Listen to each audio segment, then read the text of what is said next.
Over at BangTheBook.com, we are your one-stop shop for sports betting news and information. James Mazzola has a preview up for us of that Genesis Invitational. We've got daily NBA, NHL, and college basketball stuff. I wrote up a UFC Fight Night preview for this weekend's card in Rio Rancho, New Mexico. We've got Noops' NBA power ratings. We've got John Ryan's breakdowns of the Big East and the Big Ten for this week in college basketball. Very, very busy over at BangTheBook.com. Make sure you head on over there and check it all out. And hopefully by this time next week, I'll start posting some of my Major League Baseball stuff with my season win total write-ups, futures things for divisions, World Series, pennants, individual player futures, all that good stuff coming up here very, very soon over at the website. Finally, as you know, this and every edition of Bang the Book Radio presented by our friends over at DSI Sportsbook. BTB and the number 200 is that promo code. 100% deposit match bonus for the Sportsbook. 100% deposit match bonus for the live casino at BetDSI. It's only a game until you bet it.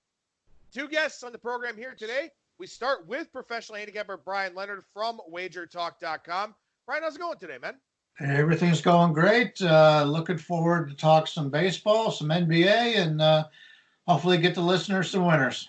Yes, definitely. That's the plan here on today's show. And hey, man, spring training underway. Pitchers and catchers reporting. We're finally getting close to the start of the Major League Baseball season. Before we talk about that a little bit, though, spring training, what are you kind of looking for here, whether it's the early days or kind of as we start getting some full team workouts? Yeah, it's interesting. I usually go to spring training, spend a week or two there. I like to go early when we get to see some of the minor leaguers that the teams are taking a look at. It's easier to get tickets for those games. They're not as crowded. As you get closer to the regular season, obviously the teams are playing starters a little bit longer, and that's when you see a lot of people at the games, a lot of sellouts. Certain places you can't even get tickets unless you buy them ahead of time. I'm not big into crowds, so I look at it. I could see these players play, during the regular season, obviously with the MLB package. So I enjoy being able to see the guys that have been talked about in the Arizona Fall League. I remember when Lindor was the big prospect for Cleveland, getting a chance to watch him play early in the spring and just see how fluid he was. And you could tell he was a great athlete, and just getting a little bit of a heads up. And usually when you're at the earlier spring training games, you got guys there that, the scouts are there to see the younger players, and you could sit there and talk to the scouts and get their opinions. Everybody's pretty open on what they think of some of these players, and it's a learning experience. So to me, if you're going to spring training, at least from a betting standpoint, I'd prefer to go early and learn about the younger players. And as we know, even though these teams got a 40-man roster, it changes all the time, and the players that start the year on the team don't necessarily become the regulars, and we see that all the time in Major League Baseball. Yeah, I think one of the more important things that I kind of take a look at here in spring training is, again, and not everybody's in a baseball mindset as of yet, but, a lot of my Twitter timeline, baseball writers, baseball follows, stuff like that. I'm always looking for injuries because people don't necessarily think of the impact of spring training injuries. And I'll give you an example of one here that I saw earlier today. Cole Hamels. The Atlanta Braves signed Cole Hamels to give themselves, a little bit more depth, a little bit more of a proven guy out there in the starting rotation. And he's already dealing with shoulder discomfort. And Cole Hamels is a guy that really has pitched through a lot of shoulder discomfort throughout his career. He's been very good overall, but he is getting older now. And those nagging injuries tend to be a little bit worse, as I'm sure you know, as I'm finding out here as I get deeper into my 30s. But for Cole Hamels, they're going to reevaluate him in 3 weeks. So some left shoulder discomfort. In 3 weeks, they're going to take another look, kind of figure some things out. So he'll do what he can, but keep in mind here that with these spring training injuries, they hurt your ability to ramp up to the start of the season. So even if you are ready to go on opening day, you're probably going to start slow. And I always mention this early on in the regular season too. Invariably there will be a guy that hurts an oblique in mid-April, something like that, misses 6 weeks and comes back, well, he still wasn't built up to the start of the season at 100%. When he gets back, he has to do that again. So it's almost like an extra 3 or 4 weeks that you add on to that injury. So pay very close attention here to these injuries in spring training, because these could have long-ranging impacts for these players and these teams. Yeah, I agree. And, even though the games are being played in Arizona and Florida, it's not always warm weather at those sites early in the spring, especially now. So you get a veteran, as you mentioned, that has had problems in the past. You could see something like that happen. So one of the things I like to look at is follow the pitch counts. And a lot of people don't pay any attention to what happened to spring training other than what the actual numbers are, which to me are a complete waste, because people are out there just, you may see a starter saying, I'm just going to go out there and throw fastballs all day today.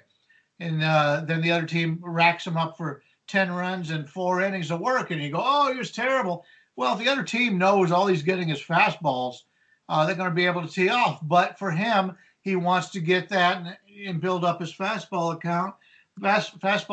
And, certain guys are used to pitching a certain amount. And as you said, when you get set back again to the starting point, you've got to build it up again. So normally, you like to have guys that are at least at 75 that can go out in the first week and throw 70, 75 pitches and build up to 100 and 110 as the season goes on.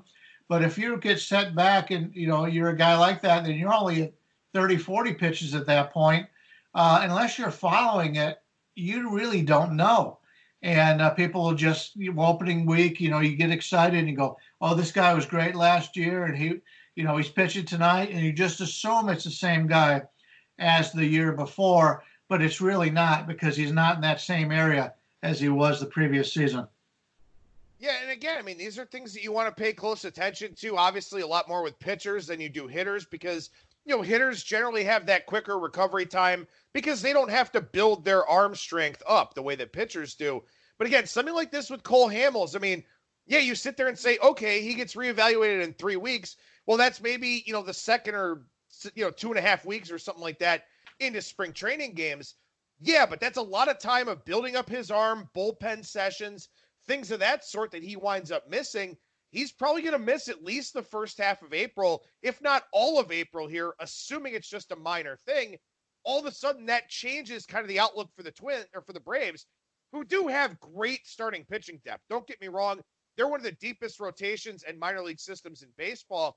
But still, Hamels was a guy you thought you'd have out there for 180 respectable innings. He would be in that mentorship role to guys like Max Fried and Mike Soroka, stuff like that. He can still do that, but now he may not be out there at the start of the season in April. Again, keep in mind here, too, that, these win totals are 6-month investments, and you want to look at the ceiling and the floor for these teams, the upgrades, the downgrades, stuff like that. Maybe missing 4 or 5 Hamels starts isn't a big deal, but we will get injuries where pitchers will miss 10, 12, 14 starts on teams that don't have a lot of depth. All of a sudden, that really changes their outlook. Yeah, take a look at the New York Yankees. One of their key starters is going to be gone for 3 months, I believe. So coming into the spring and everything, they were thinking they were in pretty good shape. That was probably the weakness on the team last year, because their ace wasn't in the lineup early this season, and he came in later in the year. So the best laid plans, as they say. We saw with our hometown Indians last year, we had a lot of injuries for the starting pitchers. It's part of the game, and that's why you have to pay attention to the minor leaguers and the guys that are on the verge of making the pros. And if teams have the wherewithal to bring in somebody, if they get somebody that's hurt early in the season, and to me, that's a major concern when you're playing your season wins, is will this team make an adjustment and bring somebody else in, or are they just going to say, well, we're playing it out this year, and we may not necessarily be tanking, but we're not good enough to make the playoffs, which brings up the whole situation that Major League Baseball trying to change the playoff format I was speaking to a couple guys I respect yesterday about it, and it's interesting. It'll be at a point where a team will, instead of having to play that one game, is it worth making all these moves to get one game shot to make the playoffs? Well, now you may be able to play 3 games, even though you're probably going to be on the road. I would rather take 3 games on the road as opposed to one game, which could be played anywhere. So, it'll be an interesting season. And, they made some changes with the DL. They've tried a 10-day, a 15-day, that kind of thing. So you got to be up on all this and be able to understand certain teams will put people on the DL, which would leave them out for the 15 days. Or there's other teams that try to shorten their bench by keeping them in the lineup in case he comes back early. A lot of that has to do with the guys coming up. And, Cleveland, being that we're fans of the Indians, they've been able to bring these guys that we never even heard of the last 3 or 4 years. And all of a sudden, these guys are now coming in and they're expected to be in the starting rotation.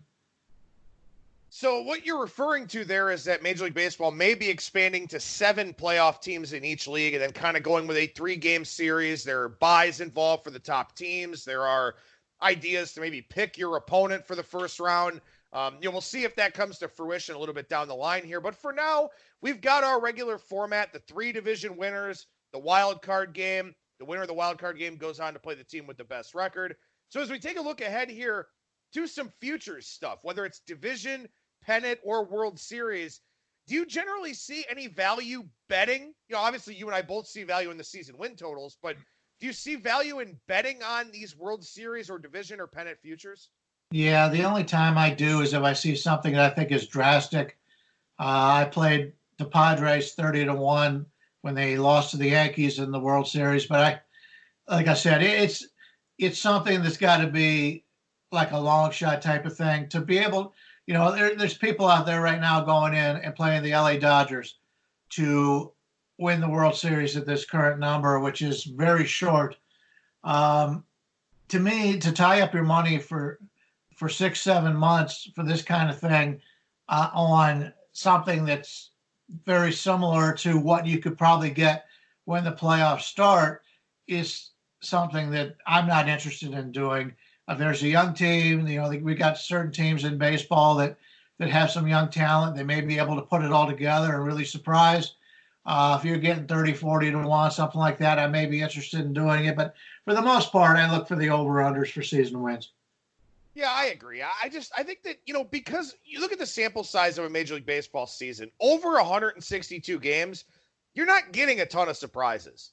Over a 16-game NFL season, it's very much possible, or in the NHL where there's just, a lot of parity league-wide, there are some good opportunities out there, I think. In the NBA, obviously, we know how top-heavy it's been of late. Maybe this year the East a little bit more wide open, I guess you could say, if you're not a believer in Milwaukee. I mean, at this point, I don't know why you wouldn't be. I think the NBA and Major League Baseball have the least amount of value in terms of betting playoff-related futures. I think win totals are absolutely worth it. I think they're a great way to get some futures money out there. But Major League Baseball, I mean, it's very top-heavy right now. You know it. I know it. Everybody knows it. Like you said, unless you find some really balloon number, it's hard to do. I just don't think it's worth tying your money up for a long stretch of time to play a 4-1 or a 6-1 or a 7-1, something like that. Maybe if you find a 25 or a 30, like you referenced, or I know some places out there have our Indians at 40-1. Maybe there's some equity in that. But by and large, I just don't think it's a good market to dive into. Yeah. NBA, there's probably 3-4 teams that can win the championship. In the NFL in a given year, maybe 6. Major League Baseball, just a few years ago, the Kansas City Royals came out of nowhere and won it. Baseball is different. We see it every once in a while. How many years have the Yankees and the Dodgers been the highest payrolls and not win it?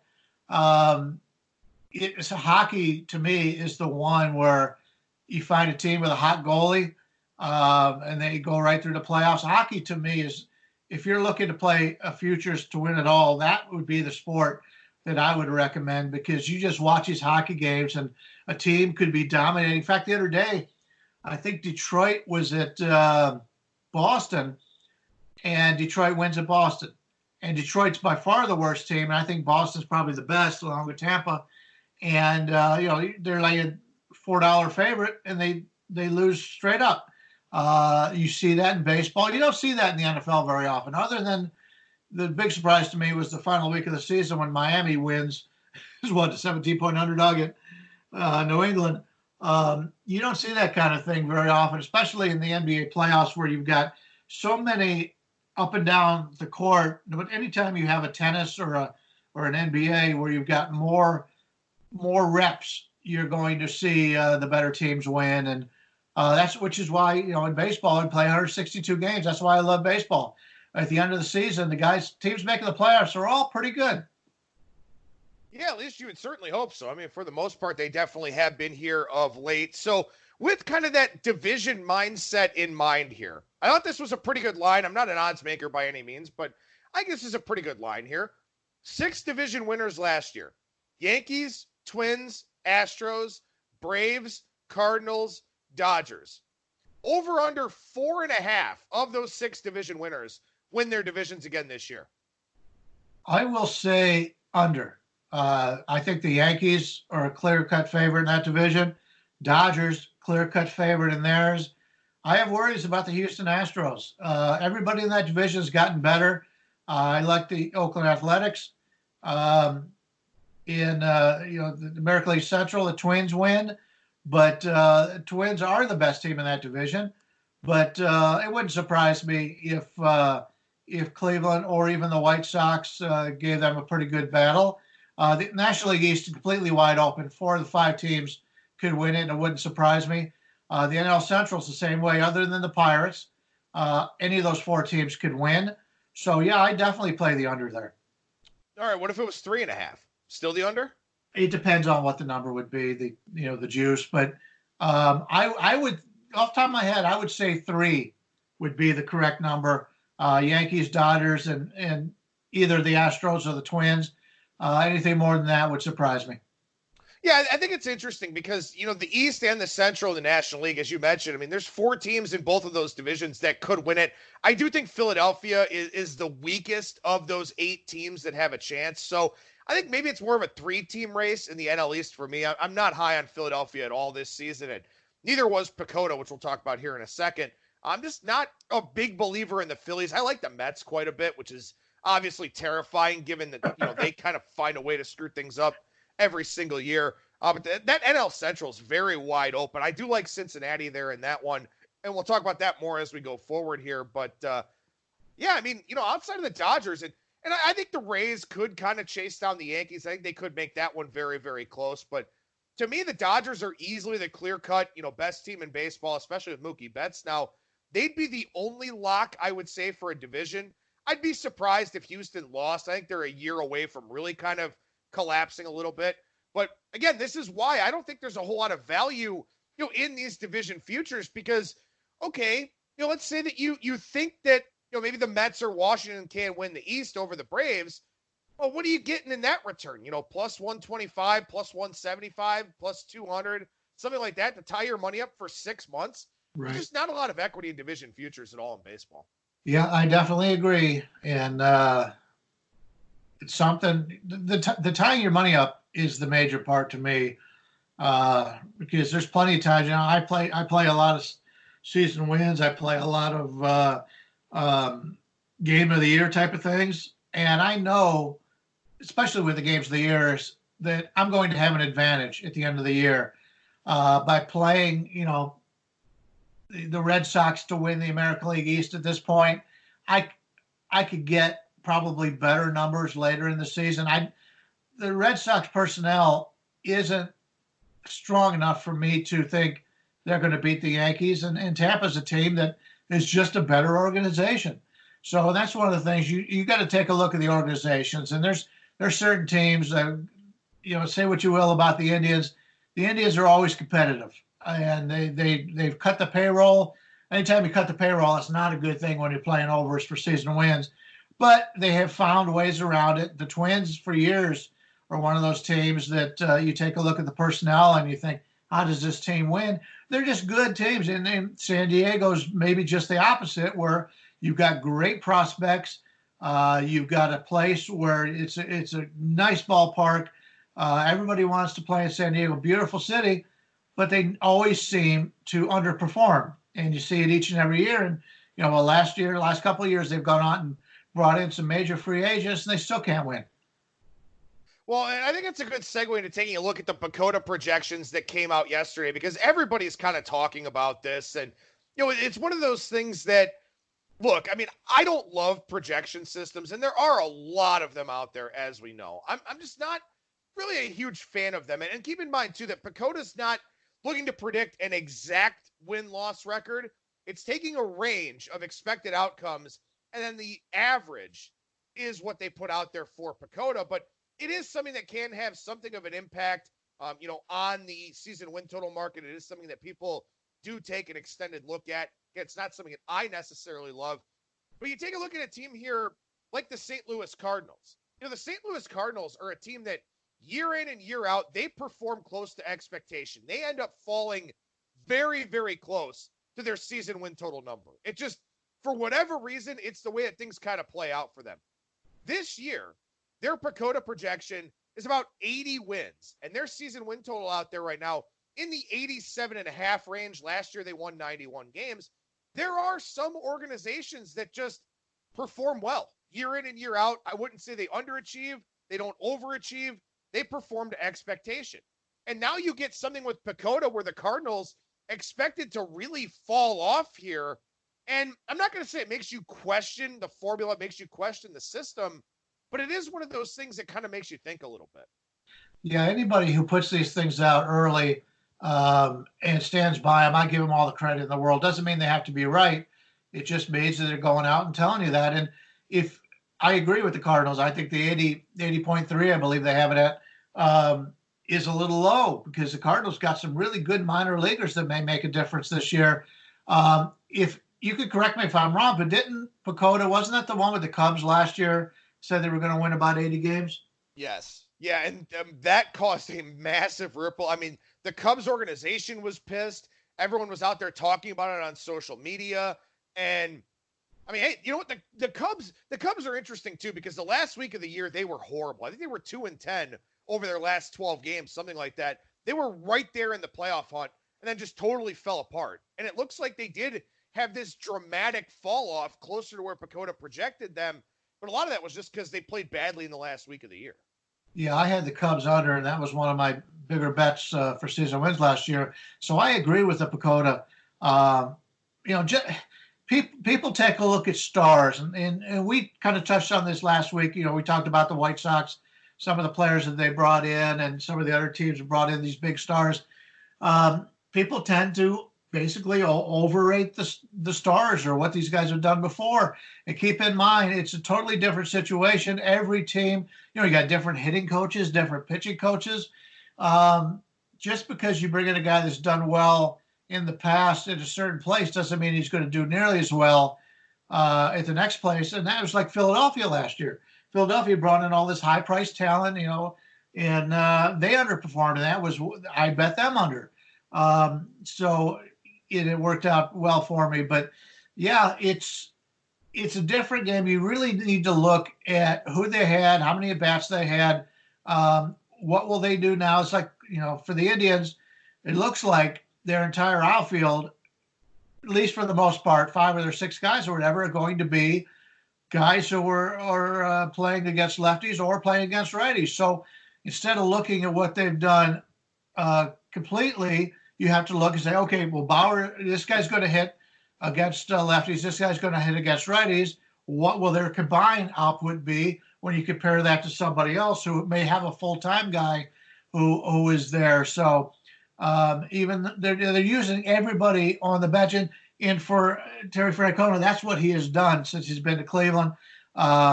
You're not going to get your guys with 700 at-bats unless you're Lindor, as opposed to other teams who run out the same players each and every day.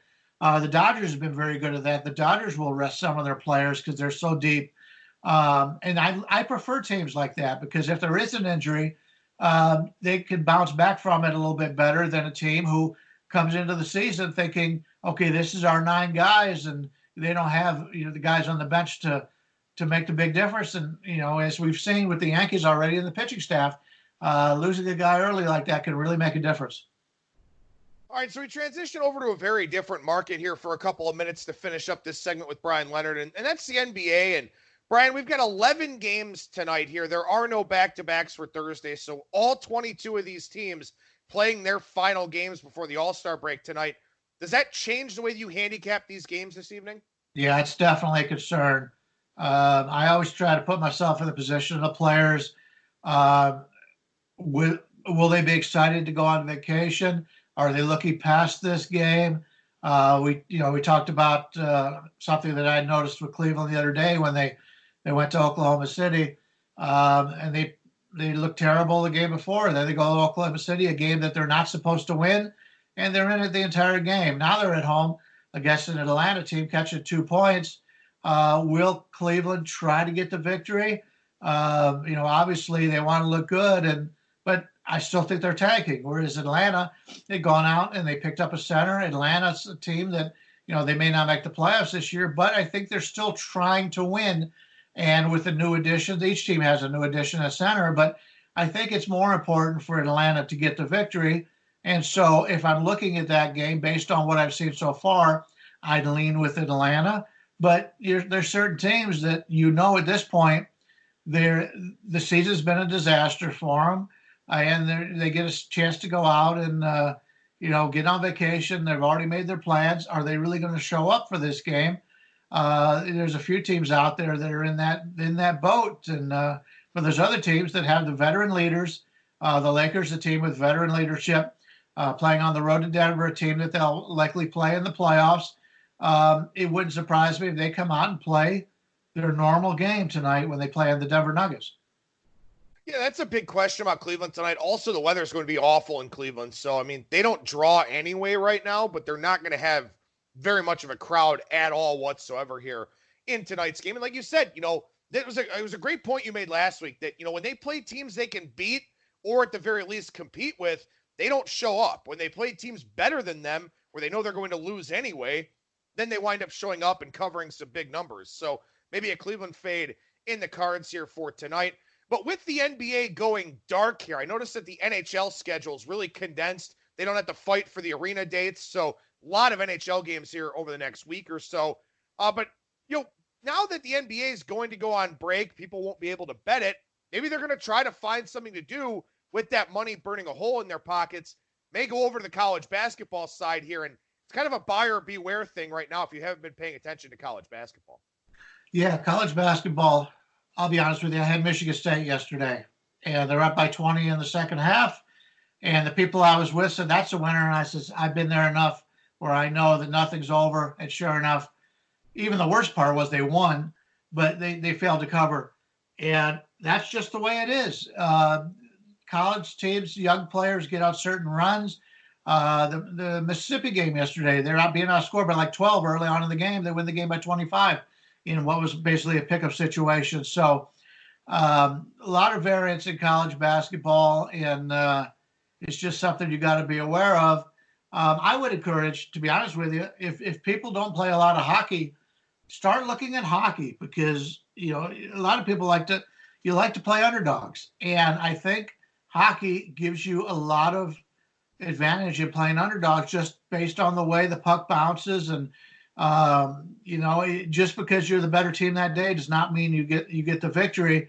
And to me, if you're an underdog player, and I am in baseball, the only other sport that I think has that kind of value is the NHL.